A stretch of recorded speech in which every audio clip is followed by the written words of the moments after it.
Led Zeppelin, Presence. For many, the unwanted Led Zeppelin album. And in fact, for Led Zeppelin, it basically was an unwanted album as well. Let's talk about that real quick and learn a few interesting things about this. Do you like this record? It's kind of dark. That's where it got its name, actually, Presence. But we'll get into that in a second. A little bit of history about this.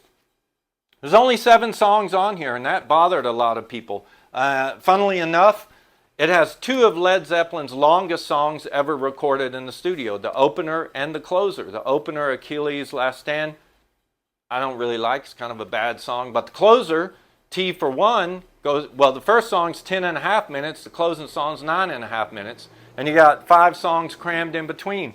Some people were really perturbed by that. But you know what? Houses of the Holy only had 7 songs. In Through the Outdoor had had 8 songs. In Through the Outdoor had the same amount of songs as this. What's the big deal? Actually, the only Zeppelin album that has 10 songs is Led Zeppelin 3. Great stuff sandwiched in here, though. The first song kind of sucks, but we got Nobody's Fault But Mine, T for One, Hot's On for Nowhere, Candy Store Rock, and what is that, Orleans, whatever. Yeah, those are kind of wasted. But the other tracks, really good. The closer, which really struck me, and I got to tell you real quick about that, T for One. Robert wrote that about missing his family while he was convalescing in L.A., and he missed his family and everything. But the song starts out weird with a weird little doodle. Jimmy Page said that is actually his ode to Brian Wilson. He wanted to do something kind of nice and pretty like the Beach Boys, and, well, that's Jimmy's version of the Beach Boys. A few things about this. It went triple platinum, but you would never guess it. This is like the lowest selling Zeppelin album. Even though it went 3 times platinum, no one likes it. Long songs, a few songs. It's weird. It's got these weird pictures on the cover. Another reason why no one likes it, believe it or not, the same year Zeppelin released Song Remains the Same. The soundtrack and the movie, and they both suck, but more people were into that than this record. Another weird thing about this is the first album that doesn't have any keyboard or acoustic guitar on the actual album they put out. It's also the first album, if you go back and listen, I read about this, it's strange, go back and listen to it. You hear how twangy this album is. And that's partially due to the fact that Jimmy Page had been given a brand new Strat, well, new to him, from Gene Parsons, from the Byrds. And in fact, you can really tell when they have For Your Life. Listen to that.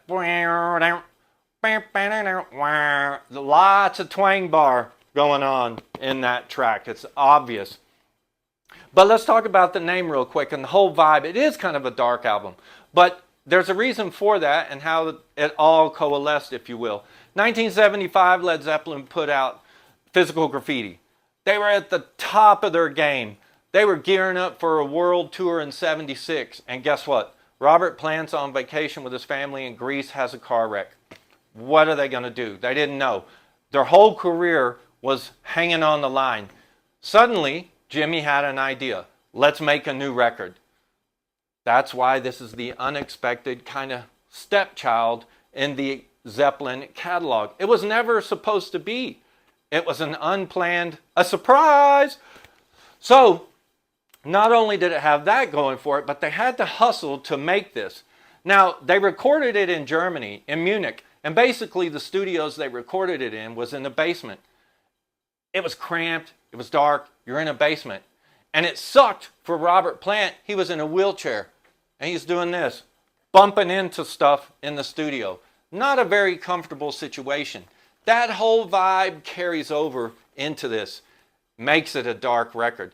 Actually, the band thought they were finished, but they needed 2 more days. So Jimmy had to go ask the next band who was booked in the studio if he could borrow 2 of their days. That happened to be the Stones. The Stones obliged, Zeppelin finished, and actually ended up finishing on Thanksgiving Day. The unexpected album, they had no name for it. They were going to call it Thanksgiving, but decided instead, because of all the drama and tenseness of the music and making this album, there was just a weird presence. That's why they got the name. And that's why you have the object. This album confused, the cover confused a lot of people too. Like, what the heck is going on there? What is that weird thing? It was actually meant to look like a National Geographic story, focus on weird stuff going on. And yes, every picture, everything is weird. The little object is here. I like this. They're having a rock and roll party right here. Guys playing golf. Look at this, a doctor and a little kid. If you look closely, though, at all these, there's never a shadow emitting from the object because this presence has no shadow. I remember looking at this album thinking, what is going on here on the back with this teacher, with these two kids putting their hand on their heads? What are they doing?